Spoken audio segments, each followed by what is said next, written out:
교재 거기 도표가 나와 있죠. 그죠?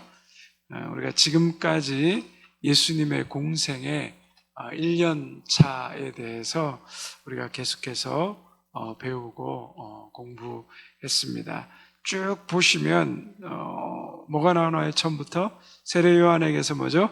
세례를 받으시고 그 다음에 광야에서 시험 받으시고 초기에 또 제자를 부르시고 가나 혼인잔치, 그 다음에 가버나움을 정탐하시고 성전 청결하시고 유대의 사역 말씀과 표적, 니고데모의 대화, 그리고 세례 요한의 예언, 사마리아 여인을 또 고치시고 사마리아 여인과 대화하시고 또 갈릴리로 다시 올라오셔서 가나에서 뭐죠? 왕의 신하 아들을 고치시고 나사렛에서 배척당하시고 또 가버나움에 예수님께서 정착하시고 지난주에 배운 것처럼 다시 4명의 제자를 파트타임에서 풀타임으로 부르시고 안식일에 귀신 들린 자, 베드로 장모의 열병을 고치시고 문둥병, 중풍병, 그리고 마태를 부르신 요 장면까지가 우리 예수님 공생애의 1년차 사역입니다.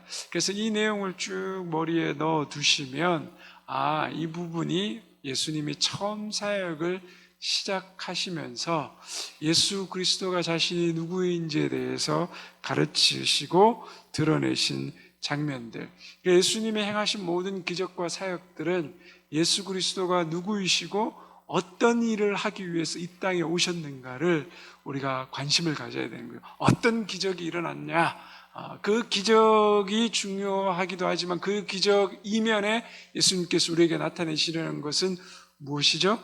예수님이 하나님의 아들로서 이 땅에 오신 구세주 메시아다라는 것들을 쭉 드러내고 있습니다. 2년 차에도 예수님이 어떤 일들을 하시는 것 자체가 바로 그런 예수님의 정체성, 그리고 예수님이 어떤 목적으로 이 땅에 오셨는가, 3년 차 그리고 마지막 십자가를 지시는 여정까지 우리가 항상 이것을 마음에 두고 이 기적들을 또 쫓아가시면서 내용들을 함께 보면 좋을 것 같습니다. 그래서 우리가 이 내용들을 좀 기억하면서 이 내용이 예수님 공생의 1년 차에 일어난 일이구나 라는 것들을 함께 좀 생각하시고요. 우리가 그러면서 오늘 좀 내용에 들어가기 전에 중요한 내용이 있죠. 여러분 거기 교재에 보면 메시아 대망사상과 뭐죠? 하나님 나라의 도래가 있습니다. 거기 내용 한번 같이 읽어볼까요? 시작. 예수님의 본격적인 공생의 사역과 함께 반드시 살펴보아야 될 주제가 있다. 예수님이 사역을 시작하신 주 1세기에 이르러 가히 절정에 달한 메시아 대망사상이다. 당시 이스라엘 사회를 뜨겁게 달군 메시아 대망사상은 세례 요한을 포함해 예수님의 사역을 이해하는 데 있어서 반드시 필요한 과정이다. 자, 메시아가 무슨 뜻이에요? 메시아가 기름 부음을 받은 자. 이건 히브리어로 메시아라고 그러고 헬라어로는 그리스도, 그죠? 예수 그리스도 그러잖아요. 똑같은 거예요. 메시아나 그리스도나 기름 부음을 받은 자라는 거죠. 구약에서 기름 부음을 받는 직책이 3가지 있었습니다. 뭐죠? 왕과 제사장과 선지자. 그래서 구약에서 주로 왕, 제사장, 선지자를 기름 부음을 받은 사람으로 이야기해 왔습니다. 그런데 그러던 것이 말라기 선지자 이후에 400년 넘는 우리가 앞에서 배웠던 신구약 중간기를 지나면서 이스라엘이 어떻게 됩니까? 세계 열강의 지배를 받게 되죠. 그죠? 바벨론의 지배를 받고 페르시아의 또 침략과 지배를 받고 아수르의 침략을 받고 그리스 로마의 지배하에 들어가게 됩니다. 그러면서 이 메시아에 대한 개념이 억압과 압제와 포로의 이 시기를 거치면서 이스라엘 백성들에게 메시아는 이 모든 상황에서 자신들을 구원해 주실 분으로 메시아를 재해석하게 되고 기다리게 됩니다. 이스라엘 사회에서 하나님 나라, 그리고 이스라엘의 위로, 예루살렘의 구속 등 다양한 형태로 표현되는 이 메시아의 대망 사상이 이 당시에 이스라엘 사회에 절정을 이루었다는 거죠. 그래서 예수님이 오셨을 때 그 예수님의 사역, 그리고 예수님에 대한 사람들의 기대를 보면 이 메시아 대망 사상이 얼마나 컸다라는 것을 우리가 알게 됩니다. 이러한 배경하에서 세례 요한이 어느 날 갑자기 광야에서 나타나서 뭐죠? 예수 그리스도 메시아의 오심에 대해서 이야기하죠. 그러니까 사람들의 귀가 뭐죠? 번쩍 뜨인 거예요. 메시아는 우리를 해방시키러, 압제로부터 해방시키러 온다라는 거죠. 그 메시아가 온다라니까 온 이스라엘 사회가 흥분의 도가니에 빠졌습니다. 광야에서 외치는 세례 요한이 혹시 메시아가 아닌가 해서 수많은 사람들이 광야로 나가서 세례 요한에게 세례를 받았던 장면을 우리가 기억합니다. 그리고 세례 요한의 제자들도 뭐죠? 예수님이 왔을 때 예수님을 보고 그분이 하시는 사역을 보고 그들이 뭐라고 고백합니까? 우리가 메시아를 만났다라고 이야기하는 것을 성경에서 보게 됩니다. 지난주에도 말씀드렸지만 손대면 뭐죠? 톡하고 터질 것만 같은 그대. 정말 조금만 톡하면 네라는 이야기만 나와도 이스라엘 사회에서는 그가 온 게 아닌가, 메시아가 온 게 아닌가 그렇게 생각할 정도로 그냥 들풀이 붙으면 삽시간에 쫙 모든 들판을 다 불태우는 것처럼 그만큼 메시아에 대한 생각들이 강했다라는 거죠. 그런데 예수님 메시아로 오셨음에도 불구하고 건널 수 없는 간격이 있었다는 거죠. 여러분 교재에 보면 뭐죠? 어떤 두 가지 메시아가 얘기되고 있죠? 왕으로서의 메시아와 어떤 메시아요? 종으로서의 메시아. 당시 유대인들이 기대한 메시아는 어떤 메시아라고요? 킹, 왕으로 오셔가지고 자신들의 모든 억압과 압제를 뭐죠? 해방시켜 주시고 자유하게 만들어줄 그러한 메시아에 대한 기대가 굉장히 컸습니다. 그런데 예수님이 오신 메시아는 어떤 메시아였어요? 종으로서의 메시아, 섬기는 자로서의 메시아, 자신의 생명을 기꺼이 백성을 구원하기 위한 대속물로 주기 위한 메시아. 그래서 이 간격이 너무나 컸다라는 거죠. 예수님이 오셨을 당시에 사람들은 왕으로서의 메시아를 기대하고 있었는데 예수님은 뭐죠? 종으로서 오신 메시아라는 거죠. 세례 요한 역시 당시에 사람들이 가지고 있었던 이 메시아상과 다르지 않았다는 거예요. 갈등하고 있었다는 거죠. 그래서 세례 요한이 옥에 갇히고 나서 예수님이 오셨으면 왕으로 로마를 정복하고 싹 해방시켜야 될 것 같은데 예수님이 뭐 하셔요? 그러지 않거든요. 그러니까 어떤 일을 합니까? 제자들을 보내서 뭐라고 묻습니까? 오실 이가 당신이냐고 물어보게 하잖아요. 예수님이 뭐라고 대답하세요? 내가 하는 일을 어떤 일이 벌어지고 있는지 세례 요한에게 얘기하라 그러거든요. 그죠? 눈먼 자가 또 보게 하고 갇힌 자가 노임을 받고 메시아의 사역을 이야기하는 장면을 우리가 또한 보게 되는 거죠. 그래서 성경에 계속 보면 왕으로서 오신 메시아와 종으로서 오신 메시아의 사상이 충돌하고 있는 것을 우리가 보게 됩니다. 이건 세례 요한뿐만 아니라 제자들도 마찬가지였습니다. 제자들은 예수님이 예루살렘에 입성하시면 뭐가 될 걸로 기대했어요? 왕으로 될 것을 기대했습니다. 예루살렘의 성전의 자리에 가셔서 하나님의 천군 천사를 불러서 모든 로마인들을 물리치리라고 생각했습니다. 그러니까 예수님은 십자가에 죽으러 가신다 그랬는데 제자들은 길에서 무슨 싸움을 하고 있었어요? 누가 더 높은 자리에 앉느냐? 누가 더 높은 지위에 앉느냐? 예수님이 들어가시면 틀림없이 왕이 되실 건데 그 왕 우편에 좌편에 누가 앉을 거냐? 싸우고 있었다는 거죠. 제자들 역시 기대한 메시아가 뭐였어요? 왕으로 오신 메시아였어요. 예수님이 부활하신 다음에 승천하시는데도 제자들의 관심은 뭐예요? 몰랐어요. 여전히 왕으로 오실 메시아를 기대하고 있었단 말이죠. 주님, 그 나라가 언제 이루어집니까? 왜?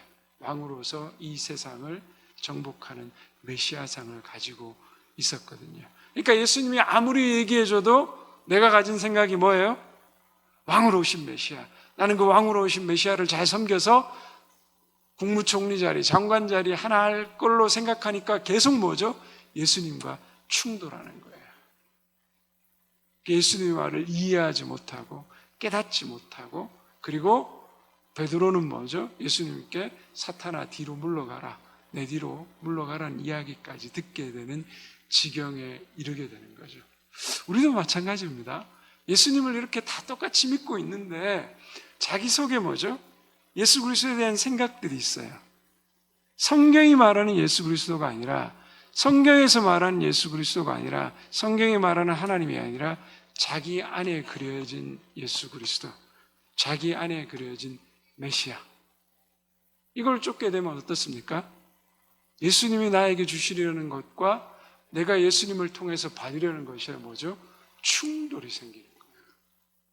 교회에 나와 있고 똑같이 찬송하고 예배하고 기도하는데 예수님이 말한 종으로서의 메시아가 아니라 왕으로서의 메시아로 나의 모든 소원을 채워줘야 되는 분으로 생각하고 신앙생활을 하게 되면 어떻습니까? 고난을 만났어요? 힘든 일을 만났어요? 그런데 아무런 응답이 없고 하나님이 침묵 가운데 계신 것 같아서요? 어때요? 실망하고 좌절하고 낙망하고 떠나버립니다. 그런 일들이 생기는 거예요. 그리고 계속해서 내 마음은 예수님에 대해서 갈망하고 있는데 왕으로서의 예수님만 생각하니까 신앙생활 하면서도 뭐죠? 기쁨이 없어요.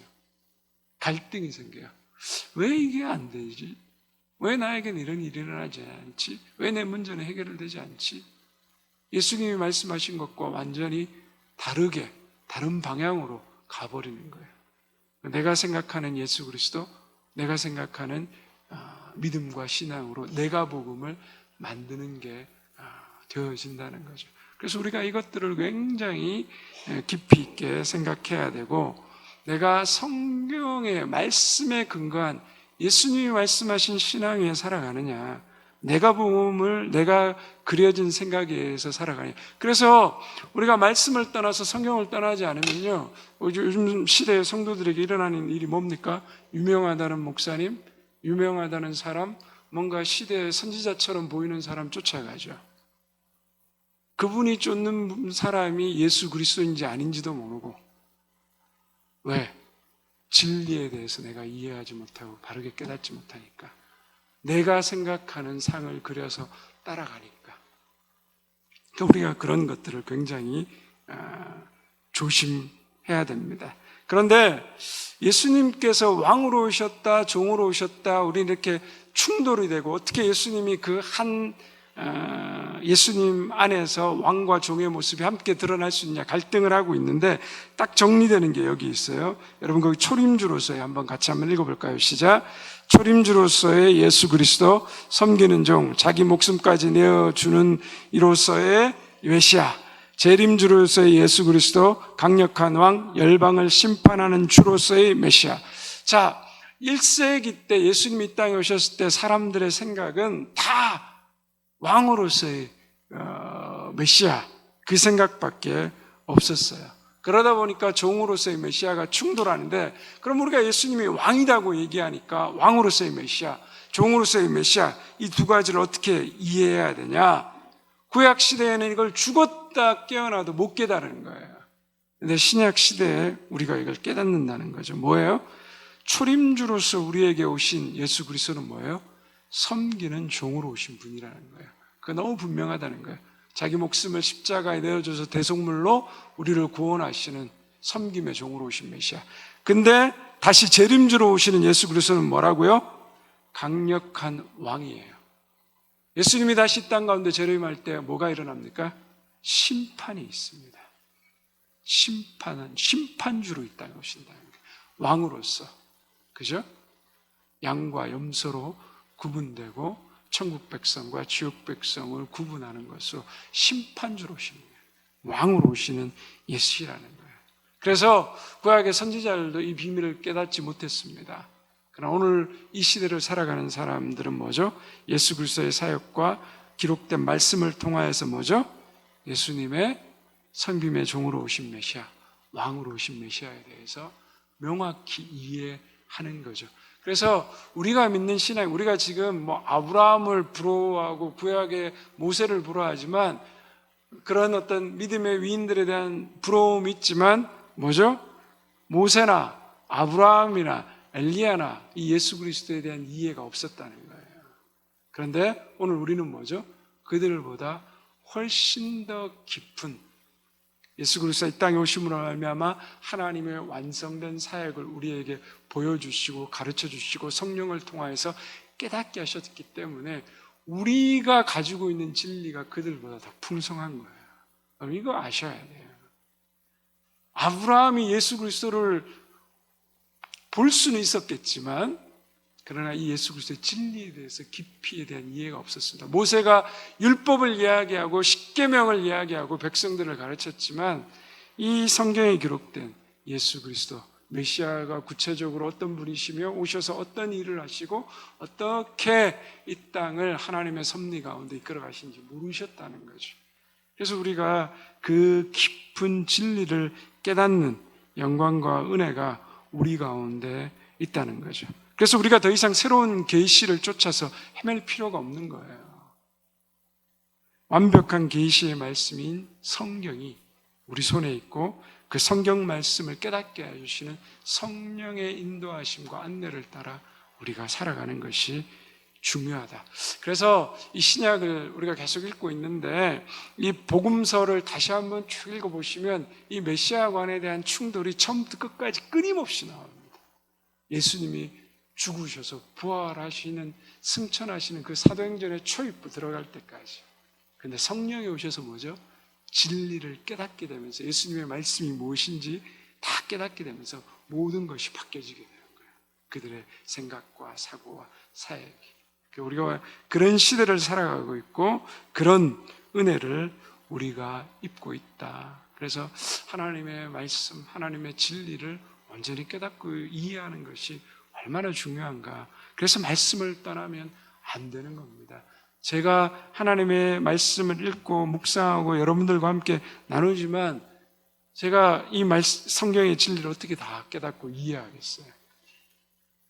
그래서 제가 말하는 것은 하나의 제가 가르치는 예수 그리스도를 가르치는 것뿐이지 제가 말한 것이 절대적이 될 수가 없습니다.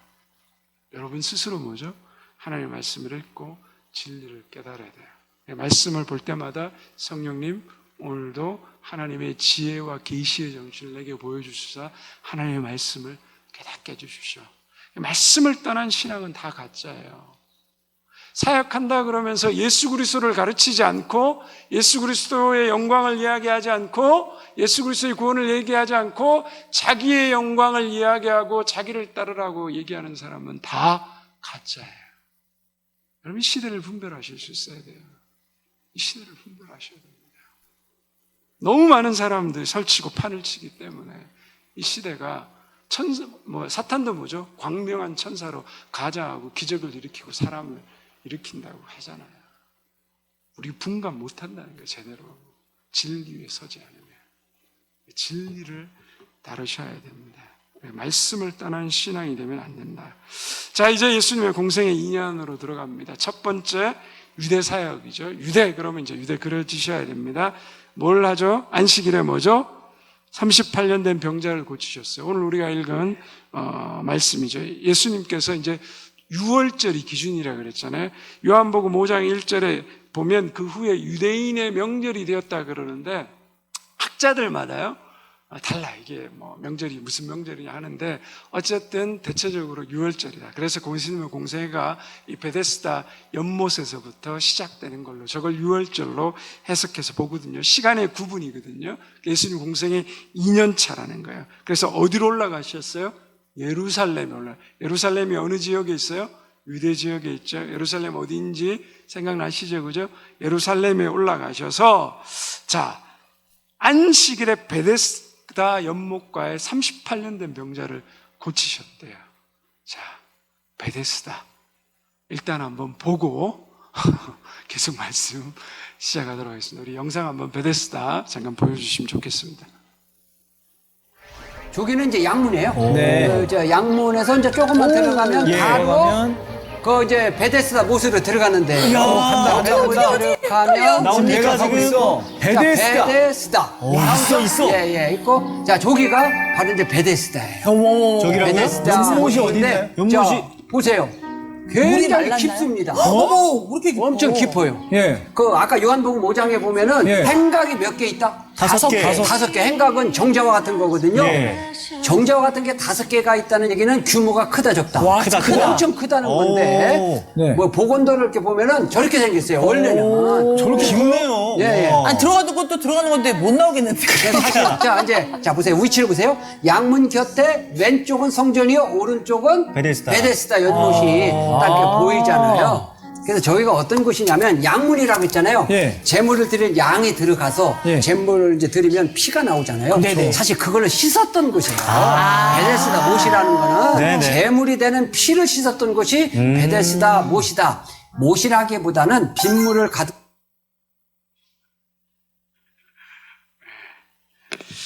베데스다가 연못이라 그러고 굉장히 큰 빗물을 가두는 저수지였고, 예루살렘에는 8개의 성문인데 그 중에 양문이라 그러는 거죠. 양이 들어가는 문이다. 즉 성전에, 그 베데스다 연못이 성전에 있잖아요. 성전에 드릴 희생 제사로 들어갈 양이 출입하는 문을 양문이라고 이야기하는 거거든요. 그래서 베데스다 연못이 거기 있었고, 아까 화면에서 얘기하는 것처럼 그 제물된 양이 을 씻어낸 피가 흘러서 거기서 씻어내는 곳으로 이야기하고 있습니다. 자, 여기에 38년 된 누가 있었어요? 중풍병자가 있었습니다. 자, 38년 동안 일어나지 못하고 누워 있었던 거죠. 얼마나 끔찍했겠습니까? 근데 이 환자가 베데스다 연못에 누워 있었던 이유는 뭐라고요? 물이 동할 때 간헐천이었던 것 같아서 가끔씩 밑에서 간헐천 물이 올라오면 물이 부글부글 끓어오는 경우들이 있잖아요. 그게 올 때 사람들 생각에 천사가 이곳에 임했다고 생각해서 그 물에 가장 먼저 들어가면 뭐죠? 병이 낫는다라고 생각한 거죠. 그래서 환자들에게 뭐죠? 고치지 못할 병을 가진 환자들에게 그 베데스다 연못은 뭐죠? 희망의 상징이었어요. 희망의 성지였어요. 얼마나 많은 환자들이 거기에 모여 왔겠습니까? 그런데 이 38년 병자에게는 뭐죠? 그 희망의 성지인 곳이 뭐죠? 절망의 상징이었어요. 왜? 자기는 못 움직이니까. 38년 동안 언제부터 가서 누워있는지 모르는데 아무도 자기를 넣어줄 사람이 없죠. 베데스다라는 말이 자비의 집이란 뜻인데 자비의 집에 자비가 없는 거예요. 서로 살기 위해서 물속에 가장 먼저 뛰어들어가는 경쟁만 있었던 곳이 바로 그 자비의 집이라고 불렸던 베데스다라는 곳이었죠. 그런데 그곳에 누가 찾아오세요? 예수님이 찾아오신다. 암흑 가운데 빛이 찾아오게 되는 거죠. 이게 굉장히 저는 중요하다고 생각합니다.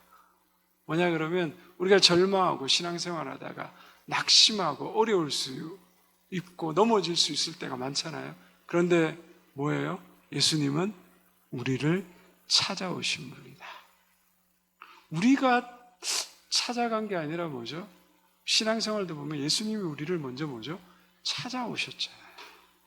내가 하나님 믿겠습니다 그래서 나온 경우보다도 주님의 인도하심에 이끌려서 우리가 교회에 나오는 경우들이 많죠. 어쨌든 포기할 상황을 만날지라도 성경은 뭐라고 말합니까? 38년 된 중풍병자에게도 소망이 없는 사람에게도 뭐죠? 예수님이 찾아가신다는 거예요. 그러니까 우리에게도 뭐죠? 포기하지 않는 기다리는 믿음이 필요하다는 것을 얘기합니다. 그러면서 예수님이 그에게 뭐라고 말해요? 8절에 봤더니 일어나 내 자리를 들고 걸어가라. 그랬더니 이 사람이 어떻게 해요? 자리에 일어나서 어떻게 합니까? 걸어갔단 말이죠. 자리를 들고, 거적대기 들고, 자기 누웠던 거적대기를 들고. 자, 38년 된 사람이 중풍병자가 못 움직였습니다. 그러면 그 사람이 어느 날 번쩍 일어나 걸어갑니다. 그럼 여러분 어떠시겠어요? 별로 감각이 없으시네요. 전혀 감격이 없으시네요. 38년 된 사람이, 못 일어나던 사람이 일어나가지고 거적대기를 들고 걸어갔다니까요? 아직도 안 놀라시네요.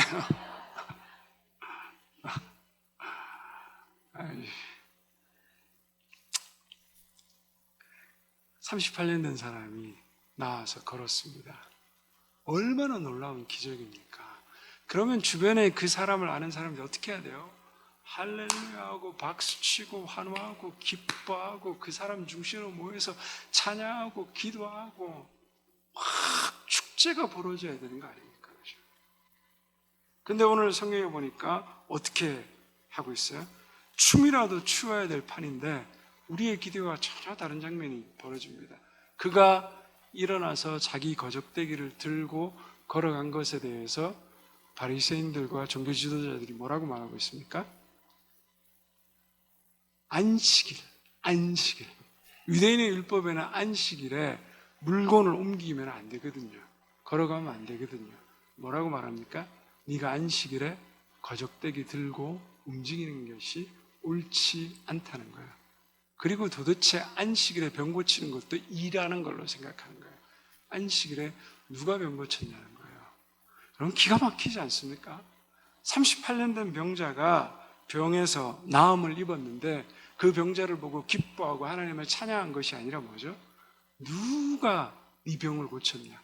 그리고 누가 너한테 시켜가지고 거적대기 들고 옮겨가겠냐? 너 안식일 범했어. 너 우리가 정한 율법을 지키지 않는 몹쓸 인간이야. 율법을 지키지 않는 바르지 않는 인간이야. 그러면서 그들이 뭐라고 말합니까?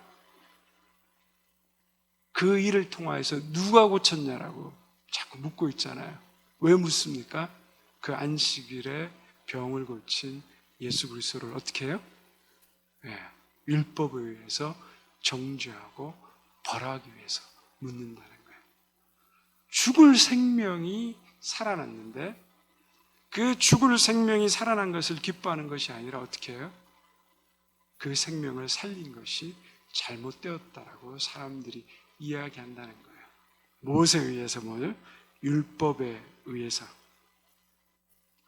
율법은 여러분 굉장히 중요하죠. 하나님의 백성으로 살아가는 데 있어서 율법은 굉장히 중요합니다. 그런데 율법의 참된 정신이 뭘까요? 율법의 참된 정신이 여러분 거기 성경에 보면 거기 로마서 13장 8절에서 10절 말씀 한번 같이 한번 읽어볼까요? 시작. 피차 사랑의 빛 외에는 아무에게든지 아무 빛도 지지 말라. 남을 사랑하는 자는 율법을 다 이루었느니라. 간음하지 말라, 살인하지 말라, 도적질하지 말라, 탐내지 말라 한 것과 그 외에 다른 계명이 있을지라도 내 이웃을 내 자신과 같이 사랑하라 하신 그 말씀 가운데 다 들었느니라. 사랑은 이웃에게 악을 행하지 아니하나니 그러므로 사랑은 율법의 완성이라. 율법의 가장 중요한 정신이 뭐라고요? 사랑이라는 거예요.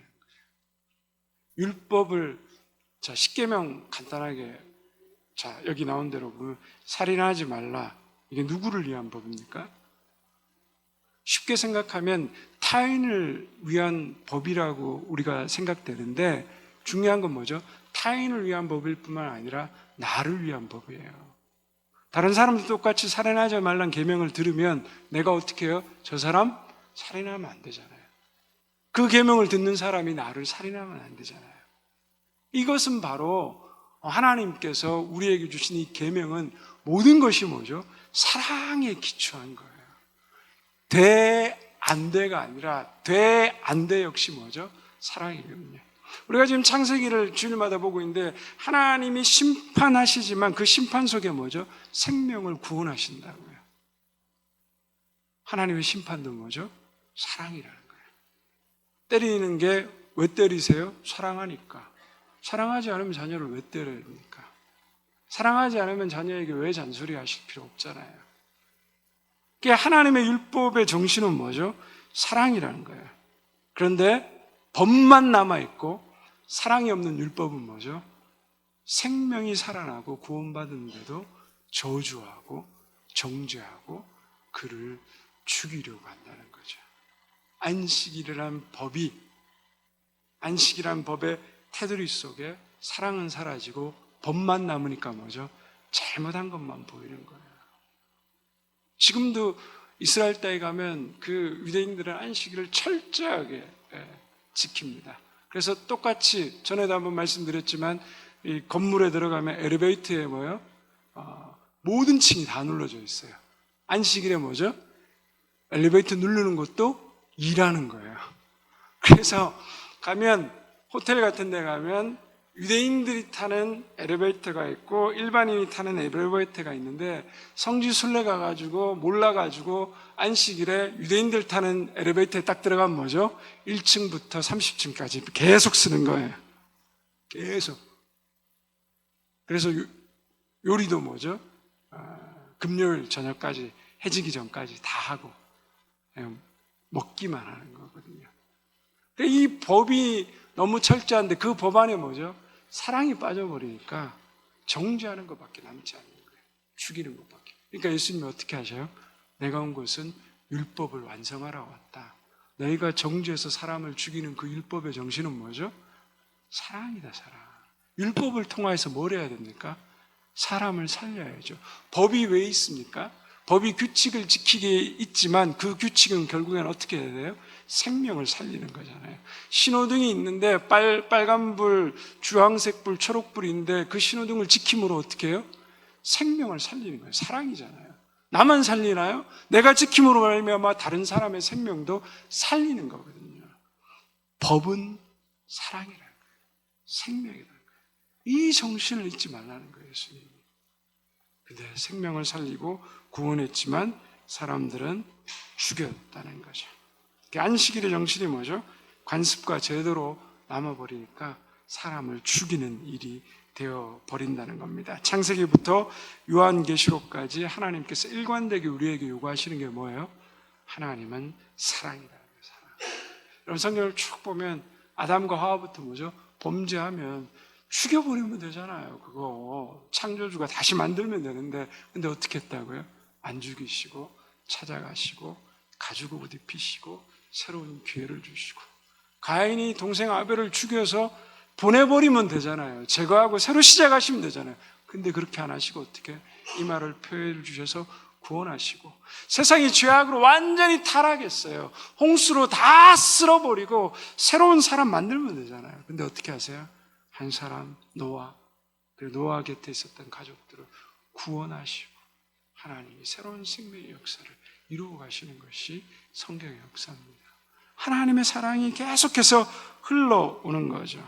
사랑이요 생명이신 하나님을 믿는 자들에게 우리에게 있어야 될 게 뭐예요?